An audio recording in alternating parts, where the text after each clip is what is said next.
온니엘이 이스라엘 백성들을 구출하고 난 다음에 40년 동안 평화를 누리게 되죠. 그렇다면 정말 하나님의 이와 같은 구원의 역사를 경험하고 역사적인 이런 구원의 사건에 그들이 들었다면 온니엘이 사망했어도 그 후손들이 여전히 하나님을 의지하고 하나님 앞에서 바르게 살아가는 그런 삶의 모습을 잘 드러내었으면 참 좋겠는데, 인간의 부패한 본성 때문인지는 모르겠지만 오늘 12절 말씀에 보면 이스라엘 자손이 또 여호와의 목전에 악을 행하니라. 또 여호와의 목전에 악을 행하니라. 다시 반복되어지는 이스라엘 백성들의 타락한 모습들이 나타난다라고 언급하고 있습니다. 하나님 앞에 악을 행한 이스라엘 백성들의 모습은 그들이 하나님을 섬기지 아니하고 바알과 아세라 신을 섬기고, 그들이 하나님 말씀에 순종하지 아니하고 하나님 말씀에 불순종하고 자신들의 생각대로 살아가는 그런 삶의 스타일을 그들이 드러내었다라는 의미입니다. 하나님을 믿는 믿음이 있다고 하지만은 그 믿음을 하나님 말씀에 온전히 드러내지 못하는, 세상과 타협하고 가난한 사람들처럼 살아가고자 하는 그런 삶의 모습들이 그들 안에 나타났기 때문에 이것이 바로 하나님 앞에 그들이 행한 악한 모습이다라고 이렇게 언급을 하고 있는 겁니다. 이스라엘 백성들이 하나님 앞에서 악한 이런 삶의 모습들이 드러났을 때에 하나님께서 이스라엘 백성들을 징계하시는데요. 12절에 보면 여호와께서 모압 왕 에글론을 강성하게 하사 그들을 대적하게 하시며, 사실 이 모압이라는 나라는 굉장히 약소한 나라였어요. 작은 나라였어요. 힘이 없는 그런 나라였어요. 사실 이스라엘 백성들이 출애굽해서 가나안 땅에 들어가기 전에 모압 지역을 통과하게 되는데요, 그때 당시에 이 모압 나라가 굉장히 약했기 때문에 그냥 무시하고 지나갔어요. 그런 약소한 나라입니다. 근데 이런 나라가 강함해졌어요. 힘이 세졌어요. 그리고 이런 나라가 이스라엘을 공격해가지고 보니까 여기 13절에 보면 종려나무 성읍을 점령하게 됩니다. 이 종려나무 성읍은 어디냐 하면은 여리고성이에요. 여러분, 여리고성이 이스라엘 백성들에게 아주 큰 의미가 있는 성 아닙니까? 이스라엘 백성들이 처음으로 가나안 땅에 발을 내딛고 길갈에 장막을 치고 그 다음에 처음으로 점령했던 지역이 여리고성이잖아요. 근데 이스라엘 백성들이 여리고성을 점령하는 모습을 보면 그들이 행한 능력은 아무것도 없습니다. 오직 하나님 말씀에 그들이 순종했던 것, 그것뿐이었어요. 하루에 한 바퀴씩 돌아라 하신 하나님 말씀에 그들이 순종해서 한 바퀴씩 돌고, 이래 된 날은 7바퀴 돌고, 그들이 하나님 말씀을 순종해서 소리를 지르니 여리고성이 무너진 겁니다. 성벽이 다 허물어져 버렸어요, 자동으로. 그러자 이스라엘 백성들이 도전해서 싸워서 승리하게 되지 않습니까? 그러니까 이 여리고성은 이스라엘 백성들에게 있어서 하나님의 기적을 본 성입니다. 하나님의 능력을 본 성이에요. 이런 성이 이 모압 왕 에글론에게 빼앗겨버린 겁니다. 그러니 이스라엘 백성들이 얼마나 낙심하고 실망하고 얼마나 그들이 하나님 앞에 한탄스러운 그런 신세가 되었는지 몰라요. 이런 상황이 된 이유는 그들이 하나님 앞에 악을 행하였기 때문에 그렇습니다. 오늘 이런 모습은 오늘 우리에게 무엇을 보여주고 있을까 생각을 해보면, 하나님의 백성이 하나님 밖에서 사는 삶이 행복한지, 하나님의 백성이 하나님의 품 안에서 사는 삶이 행복한지, 어느 것이 행복한지를 우리에게 보여주는 것 같아요. 사실 이스라엘 백성들은 하나님의 많은 능력들을 보았고 하나님의 기적들을 경험한 그런 하나님의 백성 아닙니까? 누가 뭐래도 그들은 하나님의 백성입니다. 그런데 이 이스라엘 백성들이 가나안 땅에 살면서 하나님 밖에서의 사는 삶을 더 원했던 모습들이 나타나기 시작한 거예요. 가나안 사람들처럼 자기들도 그렇게 살기를 원했어요. 가나안 백성들이 섬기는 바알과 아세라 신을 그들도 섬기면서 가나안 사람들이 누리는 그런 풍요의 삶을 자기 자신들도 누리기를 원했다라는 것입니다. 하나님의 백성임에도 불구하고 그들이 하나님의 품을 떠나서 가나안 사람들처럼 살기를 원했기 때문에 하나님께서는 이런 이스라엘 백성들을 통하여 너희들이 하나님의 백성으로서 하나님의 품을 떠나 사는 것이 행복하냐, 아니면 하나님의 품 안에서 사는 것이 행복하냐라는 것을 보여주는 그러한 역사적인 사건이라고 생각을 합니다. 그들이 하나님의 품을 떠나 가난한 사람들처럼 살기 시작하니까 점점 더 하나님 앞에서 악을 행하는 삶의 모습으로 갈 수밖에 없는 거죠. 세상의 흐름은 하나님을 거스르지 않습니까? 세상의 가치관은 하나님의 뜻과는 어긋난 모습이 분명히 나타나거든요. 하나님을 떠나 더 자유롭게 행복하게 살아가려고 했지만은 모압 나라의 속박 가운데 살게 되는 이스라엘 백성들의 신세를 보게 됩니다. 그러니까 하나님의 자녀는 하나님 안에서 살 때가 행복하다라는 것이죠. 하나님께서 우리를 불러 하나님의 자녀로 삼아주셨어요. 하나님은 우리를 위해서 독생자 예수 그리스도를 이 땅에 보내주시고 우리를 더 사랑하셔서 예수 그리스도를 십자가에 내어주신, 그래서 우리를 죄에서 건져주신 하나님이십니다. 이제 우리는 하나님의 자녀로서 죄의 지배를 받는 자가 아니라 하나님의 은혜 아래 살아가는 자가 되었어요. 그래서 하나님은 우리를 인격적으로 대하십니다. 강압적으로 율법적으로 살아갈 것을 하나님은 우리에게 요구하지 않습니다. 하나님은 우리를 인격적으로 대하시는데 그 증거가 뭐냐면 자유입니다. 하나님께서 우리에게 주신 자유가 있어요. 그래서 우리는 그 자유를 가지고 이 땅에 하나님의 백성으로서 살아갈 때 어떤 삶을 살아야 되느냐라는 것을 말씀하고 있죠. 갈라디아서 5장 13절에 보면 형제들아 너희가 자유를 위하여 부르심을 입었으나 그러나 그 자유로 육체의 기회를 삼지 말고 오직 사랑으로 서로 종노릇하라. 하나님께서 우리에게 주신 자유를 통해서 우리는 두 가지를 선택할 수 있습니다. 하나는 육체의 소욕을 따라가는 삶의 모습을 선택할 수 있고, 또 하나는 성령의 소욕을 따라 살아가는 삶을 선택할 수 있습니다. 이스라엘 백성들이 가난한 사람들처럼 살아갈 수도 있습니다. 그러나 그들이 하나님의 백성이니까 하나님의 백성답게 살아가는 삶을 선택할 수 있습니다. 그것은 그들의 자유였습니다. 하나님께서 오늘 우리에게 주신 이 자유 또한 하나님께서 우리를 인격적으로 대하시는 모습인데요. 그래서 우리가 가진 이 자유를 가지고 우리가 하나님의 자녀가 되었지만, 하나님께서 우리를 죄에서 구속하여 주셨지만 우리를 강압적으로 우리를 이끌어 가시는 것이 아니라 우리에게 자유를 주시고 선택권을 주셔서 우리로 하여금 그것을 선택하게 하시는 하나님심을 우리가 보게 돼요. 그래서 권면하잖아요. 그래서 우리가 가진 이 자유를 가지고 너희가 육체의 소욕을 따르지 말고 사랑으로 서로 종노릇하라, 이런 권면의 말씀을 하고 있습니다. 그러면 육체의 소욕을 따르는 것이 뭐냐? 갈라디아서 5장 19절에서 21절에 보면 육체의 일은 분명하니 곧 음행과 더러운 것과 호색, 우상숭배, 주술, 원수 맺는 것, 분쟁, 시기, 분냄, 단죄있는 것, 분열, 이단, 투기, 술취함, 방탕함, 또 그와 같은 것들이라. 이와 같은 유에 속하는 모든 것들입니다. 여기만 딱 언급된 것만 속한 것이 아니고 이런 것들, 그리고 우리가 알잖아요. 화내고 싸우고 시기하고 분쟁하고 이런 것들이 다 육체의 소욕을 따라가는 삶의 모습이다라는 거죠. 이런 것을 선택하지 말고 사랑으로 서로 종노릇하라. 사랑으로 서로 종노릇하라는 이 말은 사랑하고 섬기는 것은 성령의 인도함을 받는, 그러니까 성령의 열매를 맺는 삶을 의미하죠.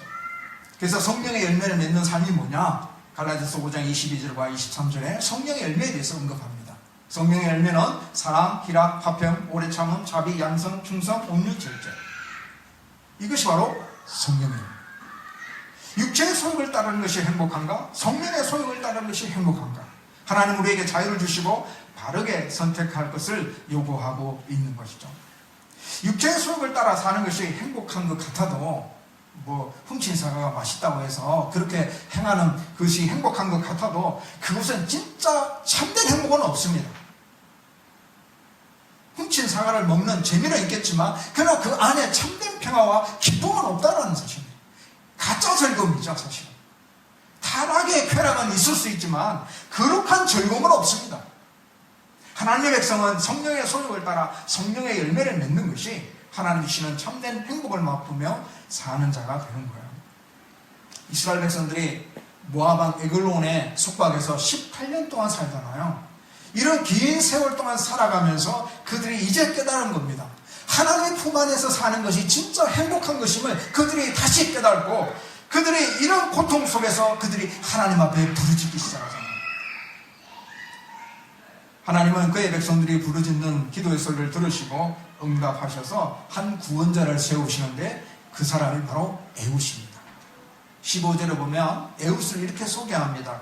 에웃은 베냐민 사람 베라의 아들 왼손잡이 에웃, 그리고 이스라엘 자손이 그를 통하여 모압 왕 에골론에게 곡물을 바치는 자. 그러니까 이 에웃은 베냐민 사람이고 왼손잡이고 그 다음에 모압 왕 에골론에게 곡물을 바치는 일을 했던 그런 사람이에요. 자, 우리가 여기서 봐야 될 것은 중요한 포인트의 왼손잡이. 왼손잡이는 오른손을 잘 못 쓰는 사람 정도로 우리가 이해를 하잖아요. 보통 왼손잡이라 그러면 오른손 좀 못 쓰고 왼손으로 더 잘할 수 있는 그런 사람. 그러다가 또 오른손도 잘할 수 있는 그런 사람이다. 양손 다 쓰는 사람을 우리는 보통 그렇게 이해를 하죠. 왼손잡이. 근데 그런 의미가 아니고 이 번역이 조금 잘못되었어요. 왼손잡이라는 말은 전혀 오른손을 못 쓰는 사람이에요. 오른손에 장애가 있는 사람이에요. 그래서 오른손을 전혀 못 쓰는 그런 사람이에요. 왼손밖에 없는 사람이에요. 사실 이때 당시에는 오른손에 모든 힘의 근원이 있다라고 생각을 했거든요. 베냐민 사람들은 굉장히 용맹한 사람들인데 용사들이 많았어요. 그 가운데 오른손을 진짜 힘을 쓰면서 큰 일들을 하는 용사들이다라고 보통 이 시대에는 그렇게 판단을 했는데, 에웃은 왼손잡이에요. 오른손을 못 써요. 그리고 이 사람은 에글론 왕에게 곡물을 갖다 바쳤던 사람이에요. 첫 번째 사사와는 아주 대조적인 모습이 나타나지 않습니까? 온니엘은 정말 갈렙과 함께 전투에 참여했던 이 용감한 용사의 모습으로 나타나지 않습니까? 그리고 온니엘은 성령이 함께 임하였다라는 언급을 하면서 온니엘이 이스라엘 백성들을 구원해내잖아요. 큰 전쟁에서 대적에게 나아가서 승리를 거두는 그런 영적인 모습이 나타나는 게 이 온니엘 사사의 모습인데, 이 에굿은 그렇지가 않아요. 사람들에게 장애가 있는 사람으로 인식받고 또 굴욕적인 곡물을 갖다 바치는 그 일에 앞장서서 행했던 그런 인물의 모습이에요. 하나님께서 이런 사람을 사사로 세우셨다는 것은 참 놀랍습니다. 그 시대의 흐름 속에 사람들의 가치관에 따르면 도저히 사사로 세울 만한 인물이 아니거든요. 그런데 하나님께서 이런 사람을 사사로 세우신 것을 볼 수 있어요. 그가 가진 능력이 없어도, 그가 오른손에 장애가 있어도 곡물을 바치는 굴욕적인 일을 감당하고 있다 할지라도 하나님께서 왜 이 사람을 세우셨을까? 이 사람에게는 믿음이 있었어요. 하나님께서 그 안에 믿음 있는 자임을 하나님께서 아시고 이 사람을 사사로 세우시는데, 20절에 보면은 에웃이 에글론 왕에게 이런 말을 합니다. 내가 하나님의 명령을 받들어 왕에게 일을 아랠 일이 있습니다 라는 언급을 하고 있죠. 그러니까 에웃은 하나님의 명령을 받고 그 명령에 순종하는 모습을 보여주고 있죠. 그리고 28절에 가면은 에웃의 믿음을 볼 수 있는데요. 28절에 보면 그들에게 이르되 나를 따르라. 여호와께서 너희의 원수들인 모압을 너희의 손에 넘겨주셨느니라. 하나님을 의지하고 도전하는 에웃의 모습을 볼 수 있습니다. 하나님께서 이 모압 사람들을 우리의 손에 넘겨주셨다라고 이야기하면서 하나님께서 이미 우리에게 승리를 주셨기 때문에 그 믿음 가지고 도전하자라는 이야기죠. 하나님은 그가 어떤 사람인지, 어떤 능력을 가지고 있는지, 무엇을 할 수 있는지 이것을 중요하게 보시는 것이 아니라 하나님께서 보시는 가장 중요한 포인트는 뭐냐면 믿음입니다. 하나님을 신뢰하고 있느냐, 하나님 명령에 순종하는, 하나님을 믿고 도전하는 믿음을 가지고 있느냐, 하나님께서 보시는 것은 믿음이에요. 하나님 이런 사람을 사용하신다라는 거죠. 그래서 우리의 삶에 하나님의 구원이 있고 우리의 삶에 하나님의 기적을 원한다면 우리가 하나님 앞에 보여줘야 할 믿음이 필요합니다. 전적으로 하나님을 신뢰하는, 전적으로 하나님을 의지하는, 그리고 하나님을 믿음으로 도전하는 그런 믿음의 모습들을 드러내어야 합니다. 신앙생활 하는 게 힘들고 어려운 부분이 없지 않아 있습니다. 하지만 힘들다고 포기하면 구원의 은혜를 맛볼 수가 없어요. 하나님의 그 놀라운 기적의 축복을 경험할 수가 없어요. 예배드리기가 힘들다고 포기하면 예배 가운데 하나님이 임하여 주시는 은혜를 우리가 경험할 수가 없어요. 하나님의 기적을 또 하나님의 능력을 체험하려면 도전하는 믿음이 우리에게 꼭 필요합니다. 사무엘 선지자가 이스라엘의 제2대 왕을 세우지 않습니까? 그때 이 사무엘 선지자, 하나님의 명령을 받고 이제 2대 왕을 세우러 간 이 선지자라면 정말 하나님의 그 뜻을 알고 있는 사람이죠. 그리고 분별할 수 있는 사람이죠. 근데 사무엘이 엘리압을 보고 야, 여기에 여호와의 기름 부으실 만한 자가 있다라고 생각을 했어요. 이 처음 이세 아들 엘리압은 제일 덩치도 크고 그 다음에 키도 크고 얼굴도 잘생기고 이런 외적인 모습이 왕으로 세울 만한 인물이라고 사무엘이 생각을 했습니다. 그때 하나님이 뭐라고 이야기하십니까? 내가 보는 것은 사람과 같지 아니하니 사람은 외모를 보거니와 나 여호와는 중심을 보느니라. 이 중심이 뭘까요? 그것은 믿음이에요. 믿음입니다.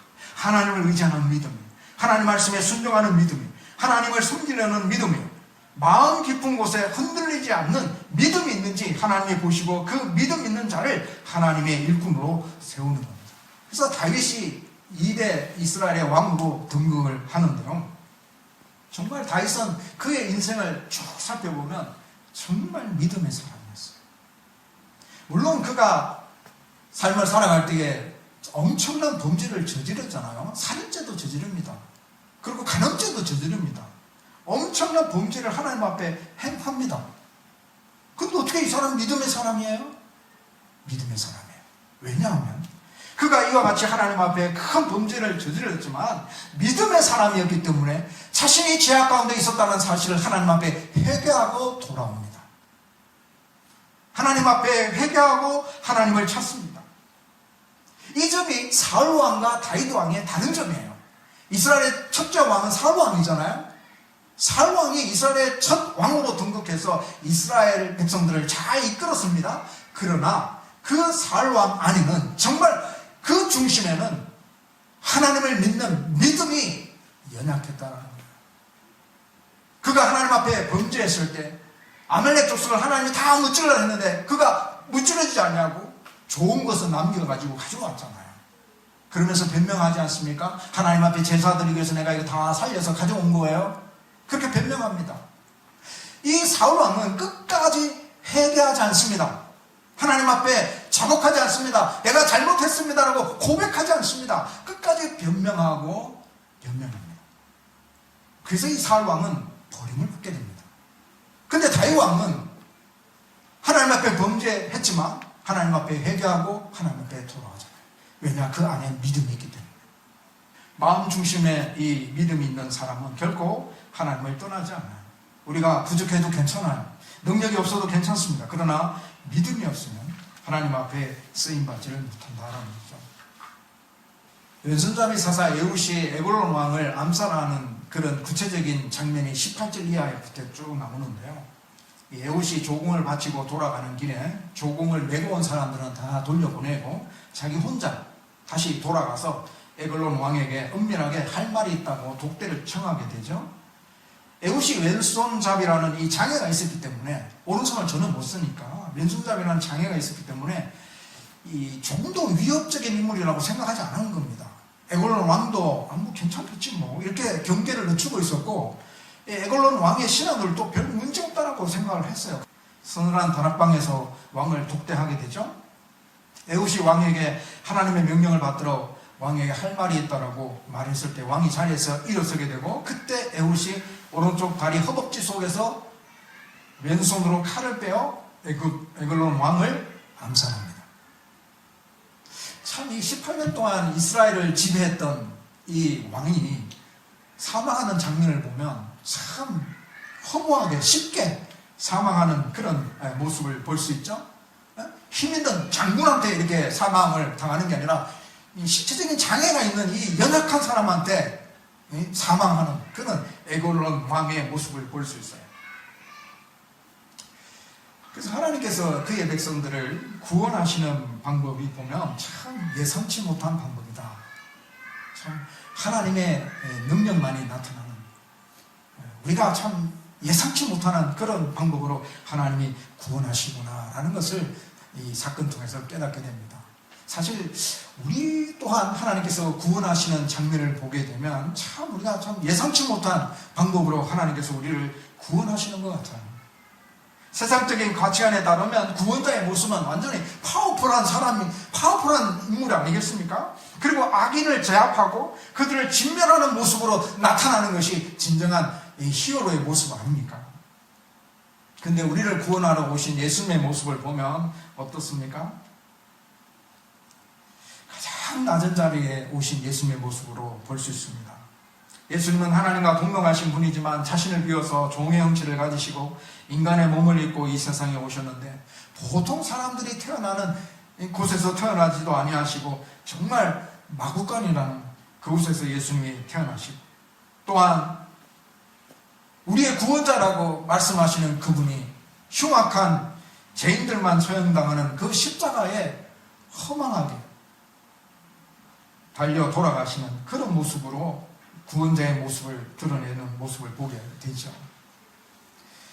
예수님이 우리의 구원자로서 자신을 대속물로 주시는 모습을 보면 참 우리가 너무너무 예상치 못한 그런 모습을 보게 됩니다.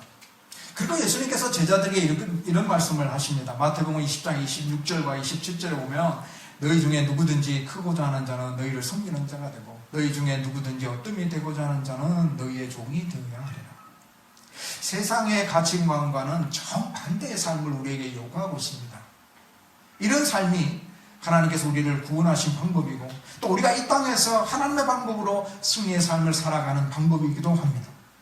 우리도 예상치 못한 하나님의 구원의 방법을 따라 겸손하게 성도의 삶을 살기를 원합니다. 말씀을 맺겠습니다. 이스라엘 백성들이 또다시 악을 행함으로 모압 나라에게 여리고 성도 빼앗기고 18년 동안 조공을 바치는 그런 신세가 됩니다.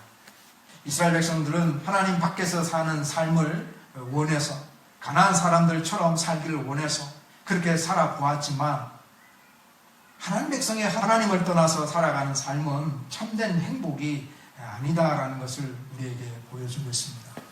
하나님께서 우리를 불러 하나님의 자녀로 삼아주셨고 우리에게 자유를 주셨는데 오늘 우리가 살아가는 우리의 삶의 모습 가운데 육체의 소욕을 선택할 것인가 아니면 성령의 소욕을 선택할 것인가, 그것은 우리의 자유입니다. 그러나 그 자유 속에 책임이 뒤따르게 되어 있어요.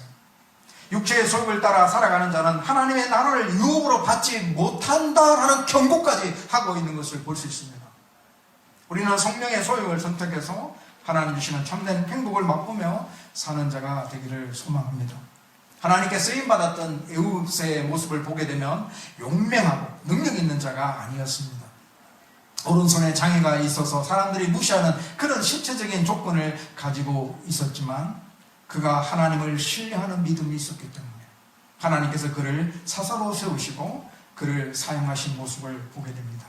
오늘 우리의 삶 가운데도 하나님 앞에 쓰임받는 그리스도인의 삶을 살아가기 위해서는 우리 또한 우리의 마음 중심에 하나님을 전적으로 신뢰하는 그 믿음이 우리에게 있어야 합니다. 강력한 힘을 가진 에글론 왕이 왼손잡이 사사 에웃에게 쉽게 암살당하는 모습을 보면 하나님은 정말 우리가 예상치 못한 방법으로 우리를 구원하여 주시는 것을 보게 됩니다. 정말 우리의 구원도 마찬가지입니다. 하나님께서 우리를 구원하여 주신 모습을 보면 세상의 가치관을 따라서 판단하게 되면 도저히 있을 수 없는 거죠.